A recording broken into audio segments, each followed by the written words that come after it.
So I found this really interesting article on NPR regarding Social Security cuts, 21% in 2033. Now, just to summarize the article for those of you who have not read it, pretty much saying unless there's some sort of action, Social Security benefits will be cut 21%. So how does that actually wash out? If you have $1,000 of benefits, then your benefits will be cut $210 for every $1,000. $2,000 in benefits will be $420, $3,630. See where this is going? So how is it impactful? Well, 20% is a pretty big cut. Now, a lot of lawmakers are saying that this will never happen, but what if it does? How does this affect you? Well, I can tell you that you will feel it if you're getting $3,000 and it drops down to $2,400 because the $600 could be used for anything else, including utilities, including just lifestyle changes. It will be impactful. One of the things that has happened in the past empirically is that it's always been fixed, but what if it's not? What does that mean to you? It means that you're going to have to pull from other investments to make up the gap. Or if they don't cut benefits, how will it impact you? Well, one of the ways in which Social Security saves money now is by not giving you as high of a Social Security increase as you potentially could have gotten. Look at last year. Last year, inflation was really high. The increase was 8.7%. Everyone knows inflation was higher than 8.7% in 2023. In 2024, the increase was 3.2%. 3.2% does not reflect how inflation actually tracked.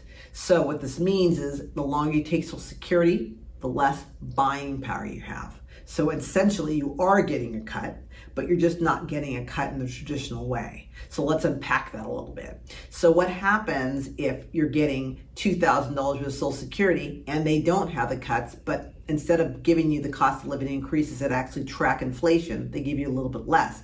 It means in 20 years, if you're still alive, the purchasing power of that payment is going to be substantially less. So you've got to plan for that. You've got to look at it and say, what do I need to do today in case that actually happens? When you do your planning, whenever we do planning here, we always assume that the cost of living adjustment will not keep up with inflation, so therefore there's no surprises in the future. What happens if there's a 20% decrease? Well, we've got to look at that in planning and assume that, well, plan for the worst and hope for the best.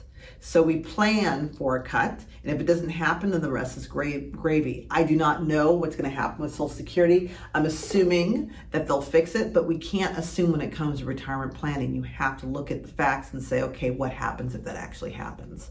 I think when you look at Social Security and the impact on retirees in the future, you have to assume that it's not 100% viable and the potentially cuts will happen in one of two ways. Either cuts will happen in terms of it's not indexing as high as it should be for inflation, or you have to look at the fact that there may actually be a cut in the future. Whether it's 21%, which is currently what's being projected for 2033, remains to be seen, but you have to put that into the projection. Based on how much Social Security you're getting, it can be quite impactful over the long term. Additionally, people don't look at it this way, but a $210 per month change is $24,000 over a decade. It's a lot of money. So you want to take a look at, well, how does this impact me? What can I do to make these changes? How am I going to make up the difference? What kind of investments do I need to be in? All these things have to be explored.